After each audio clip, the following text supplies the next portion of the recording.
my name is Sarah Carmona, and I'm a reading specialist here at Region 3. Hello everyone, my name is Alanah and I am also a reading specialist here at Region 3. We are here today to help walk you through and model some of the foundational skills that are found in the K through 2 skills component of Amplify Texas. As you know, Amplify is based on the Science of Teaching Reading program. The foundational skills that you will be required to teach come based off of the ARBIES, the research-based instructional strategies. These are systematic and explicit instructions that are great to practice with students.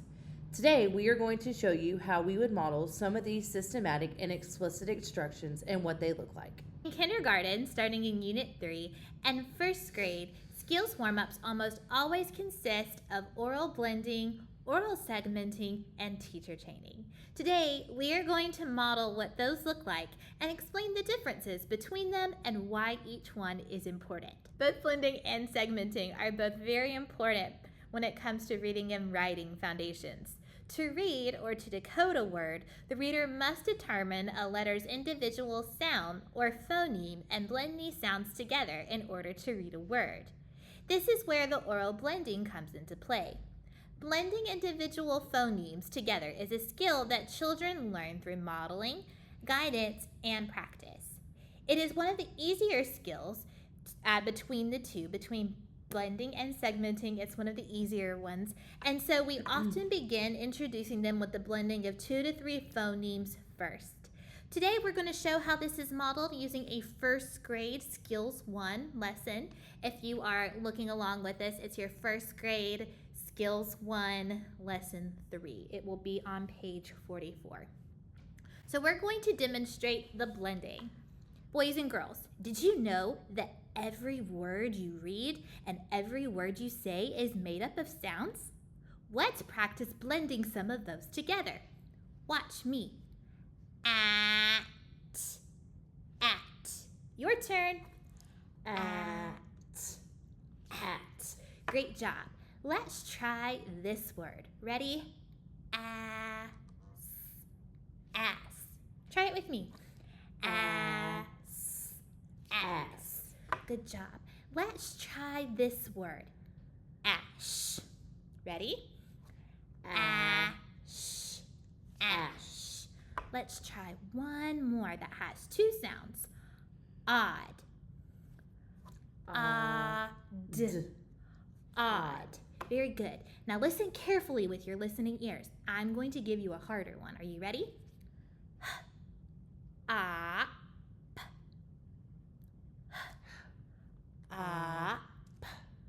Hop. Very good. Let's try another one that has 3 sounds to it. At. Try it with me. At. Cat. Now, since this is a very difficult skill for your students to learn, you might have to scaffold this. So the 2 phonemed words are easier to put together because there's just 2 sounds to put together. But the 3 phoneme words are where things could go off the rails a little bit. So what you could do is you could do it like this. You could go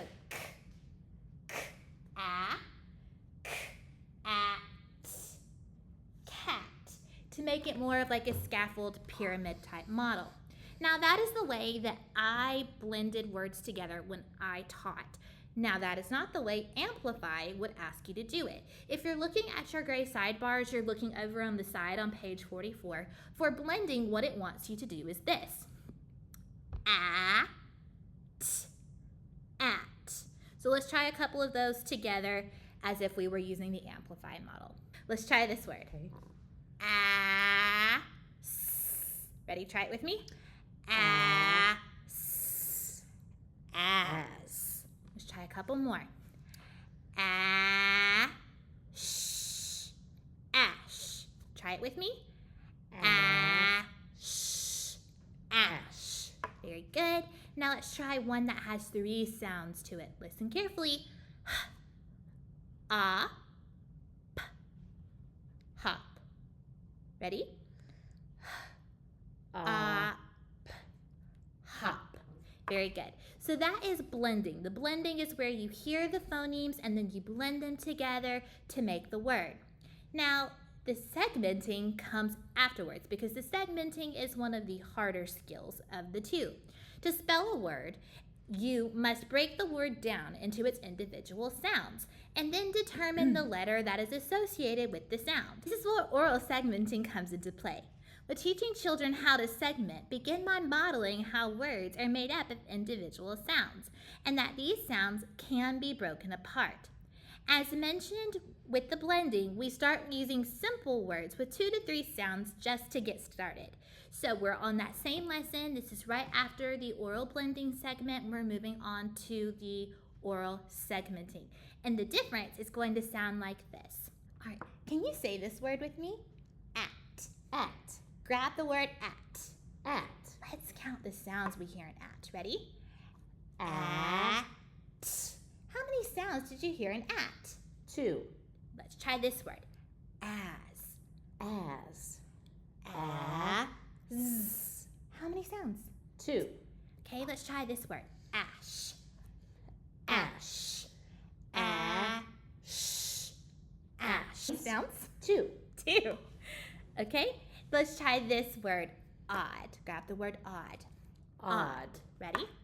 Odd. Odd. How many sounds? 2. 2. Okay, so let's try this one. See if you're ready. We're going to use this word. Hop. Hop. Ready? Hop. How many sounds were in hop? 3. 3. Very good. Okay, one more. Cat. Cat. Ready? At. Cat. How many sounds were in cat? 3. Very good. So when I taught segmenting, that is how I taught it. We would always grab the word, pull it close to our chest, count the sounds using our fingers, starting with our thumb. However, that is not how Amplify tells you to model it if you were looking on page 44. The way Amplify wants you to model it looks like this. I'm going to say a word and I want you to say it after me. Ready? At. At. Watch as I count how many sounds are in the word at. At. At. How many? 2. Very good. Try this one with me. Say as. As. Ready? As. How many? 2. The word was what? As. As. Okay. Ash. Ready? Ash. How many sounds? 2. And the word was Ash. Very good. Now let's try this one. Hop. Ready? How many sounds? 3. 3. That one's tricky because there's 3 sounds now. Let's try this one. Cat. At. Cat. How many? 3. 3. Very good. So that is how Amplify would like for you to do it. It wants you to use your fingers and wiggle with each phoneme that you say. Here's another way that it can be taught. You can do it by pounding out the sounds. Any of these options are okay, as long as the students are segmenting, holding on to the word, breaking it apart into the sounds. Any of these options we presented to you today are perfectly fine. So let's use the pounded out method. Ready? Okay, I'm going to give you a word. We're going to grab the word and then we're going to pound out the sounds. Watch me. At. Okay. How many sounds were in the word at? 2. Very good. Okay, ready? Let's try this word. As. As. As. As. How many were in as? 2. 2. Okay, let's try a tricky one. Are you ready? Yes. Light. Light. Ready? Grab it. Light. Light. How many? 3. 3. So that is another way that you can segment words that is different from the way Amplify shows you. Later on in your skills units, you will see something called teacher chaining or pocket chaining. If you have ever heard of the term word chaining, this is essentially the same thing. Chaining is designed to build phonemic awareness, decoding, which is reading, and encoding, which is spelling. Word chains move in a progression where you only change one sound at a time. Phoneme manipulation requires students to utilize their understanding of segmentation, blending, the position of sound within the word, and the ability to isolate and change the sound to create a new word. A lot is going on with this task, so make sure you show your students and yourself grace if you or they do not understand this concept right away. In Kinder and First, this begins as a physical model showing students how to connect what is changing in the word and where. However, in second grade, this concept is completely different and is only oral. Let's see how this is modeled using a kindergarten Skills 3, Lesson 9. If you turn in your teacher manual to page 94, you will see the gray sidebar for your pocket chart setup. There's a misconception that could be really confusing for teachers. It looks like there is only one card per letter for you to use. However, if you look at your lesson at a glance, it will tell you that you will need certain cards that will need multiple opportunities to use them. Another change I have made is it is really challenging to pull these cards out of the plastic part. I have set my cards on top for quick movement, as this activity can go rather quickly. You make the changes that work best for you and your students. Some teachers have also used Velcro instead of the plastic for their students to manipulate each sound. That is totally up to you. Another misconception that you can face as a teacher with this activity is using the letter name instead of the sound. As you remember, we are still only focusing on sounds in this unit. I will begin modeling that process for Lesson 9 from Skills 3. Students, I am going to go ahead and move my cards to the center of my board. I'm going to point to each sound and I would like you to say it. Ready? Go. D, e, g, dig. Awesome. I loved how I saw your blending motions during our warm-up. I'm going to replace the D sound with the G sound. If that was dig, what is this? G, e, g, gig. Excellent. What letter sound makes the new word different from the old word? G. Excellent. We're going to continue this process with several other words. We're going to change I to a. Change I to a. G, a, g, gag. What sound makes this new word different from the old word? Ah. Very good.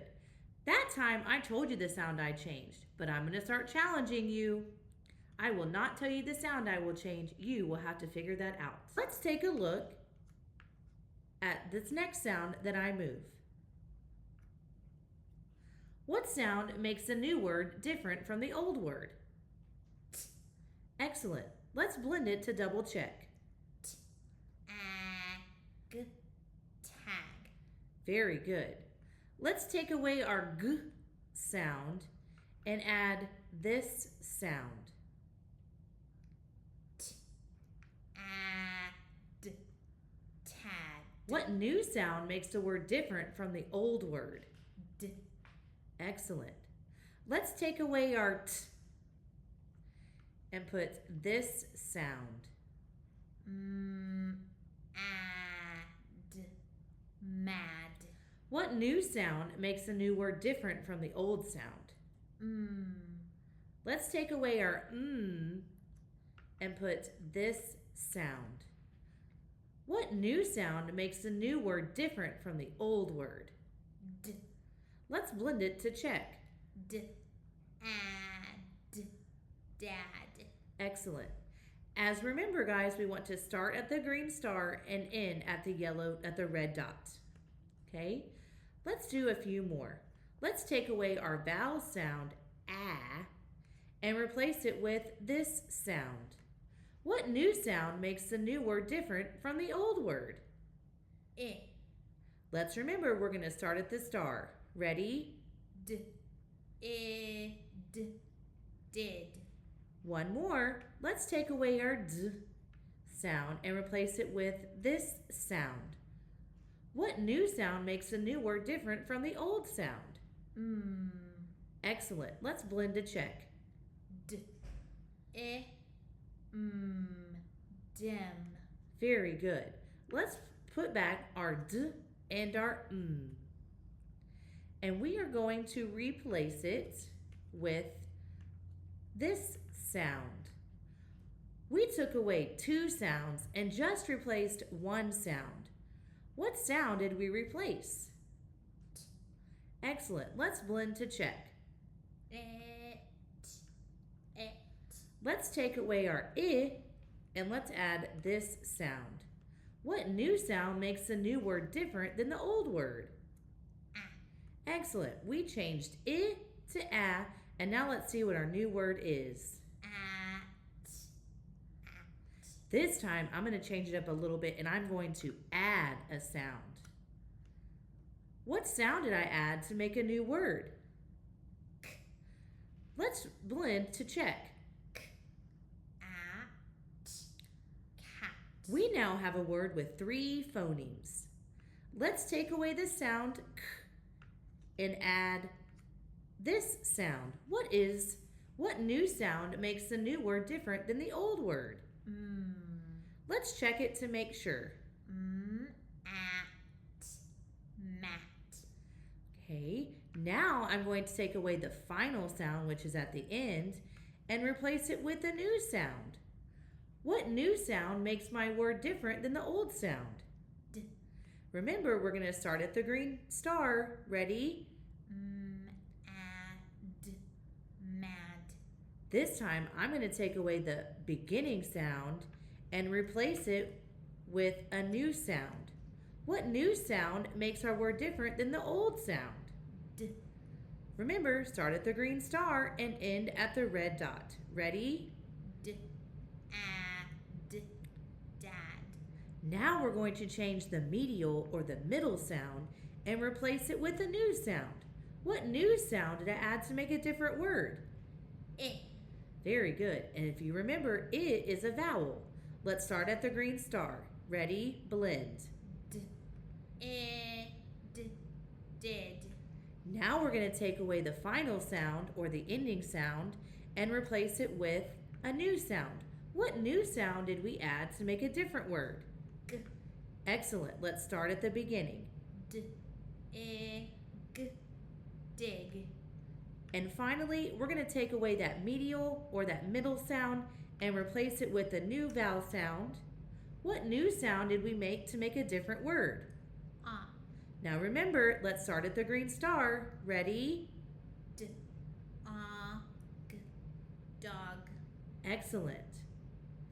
Now remember, we hope this helps you understand the difference between blending, segmenting, and chaining in your classroom and explains why each are crucial foundational skills. Please feel free to reach out to us if you have any questions. Happy teaching!